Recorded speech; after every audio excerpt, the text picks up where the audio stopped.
ನಮಸ್ತೆ ಕರ್ನಾಟಕ. ಇದು ಮನಸ್ಮಿತಾಳ daily routine mini vlog video ಆಗಿದೆ. ನಾನು ಮಾರ್ನಿಂಗೇ ಹೋಮ್ ಮೇಡ್ ಪನ್ನೀರನ್ನ ಮಾಡಲಿಕ್ಕೆ ಹಾಲನ್ನೆಲ್ಲ ಬಿಸಿ ಮಾಡಿಟ್ಟೆ. ಹಾಗೆ ಬ್ರೇಕ್ಫಾಸ್ಟಿಗೋಸ್ಕರ ಖಾರ ಪೊಂಗಲ್ನ ಮಾಡಿದ್ದೆ. ಅದನ್ನೇ ನಮ್ಮ ರಾಜ್ಕುಮಾರಿ ಅವ್ರಿಗೂ ಕೂಡ ಕೊಟ್ಟಿದ್ದೆ. ಅದಾದಮೇಲೆ ಮಿಡ್ ಮಾರ್ನಿಂಗ್ ಸ್ನ್ಯಾಕ್ಸಿಗೆ ವಾಟರ್ ಮೆಲನ್ನ ಕೊಟ್ಟಿದ್ದೆ. ಅದಾದಮೇಲೆ ಒಂದು ಅರ್ಧ ಗಂಟೆ ಬ್ರೈನ್ ಡೆವಲಪ್ಮೆಂಟ್ ಆ್ಯಕ್ಟಿವಿಟೀಸ್ನ ಮಾಡಿಸಿದೆ. ನಿಮಗೆ ಯಾರಿಗಾದರೂ ನಿಮ್ಮ ಮಕ್ಕಳ ಒಂದು ಗ್ರೋತಿಗೋಸ್ಕರ ಬ್ರೈನ್ ಡೆವಲಪ್ಮೆಂಟ್ ಆ್ಯಕ್ಟಿವಿಟೀಸ್ಗಳ ಬಗ್ಗೆ ಫುಲ್ ಡೀಟೇಲ್ಸ್ ಬೇಕು, ಬ್ರೈನ್ ಡೆವಲಪ್ಮೆಂಟ್ ಆ್ಯಕ್ಟಿವಿಟೀಸ್ಗಳು ಬೇಕು ಅಂತಂದರೆ ನನ್ನ ಯೂಟ್ಯೂಬ್ ಚಾನಲ್ನಲ್ಲಿ ಇಂಟ್ರೆಸ್ಟ್ ಇರೋರು ಚೆಕ್ ಮಾಡ್ಬೋದು. ಅಲ್ಲಿ ನಿಮಗೆ ಎಷ್ಟೊಂದು ಬ್ರೈನ್ ಡೆವಲಪ್ಮೆಂಟ್ ಆ್ಯಕ್ಟಿವಿಟೀಸ್ಗಳು ಸಿಗುತ್ತೆ.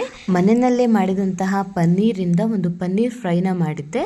ಅದನ್ನೇ ನನ್ನ ಆಫ್ಟರ್ನೂನ್ ನಮ್ಮ ರಾಜ್ಕುಮಾರಿಗೆ ಕೊಟ್ಟಿದ್ದೆ. ಈವ್ನಿಂಗ್ ನೆನ್ನೆ ತುಳಸಿ ಹಬ್ಬ ಇರೋದ್ರಿಂದ ತುಳಸಿ ಪೂಜೆ ಎಲ್ಲ ಮಾಡಿದ್ವಿ. ತುಳಸಿಯ ನೈವೇದ್ಯಕ್ಕೆ ಒಂದು ಸ್ವೀಟ್ ಪೊಂಗಲ್ನ ಮಾಡಿದ್ದೆ.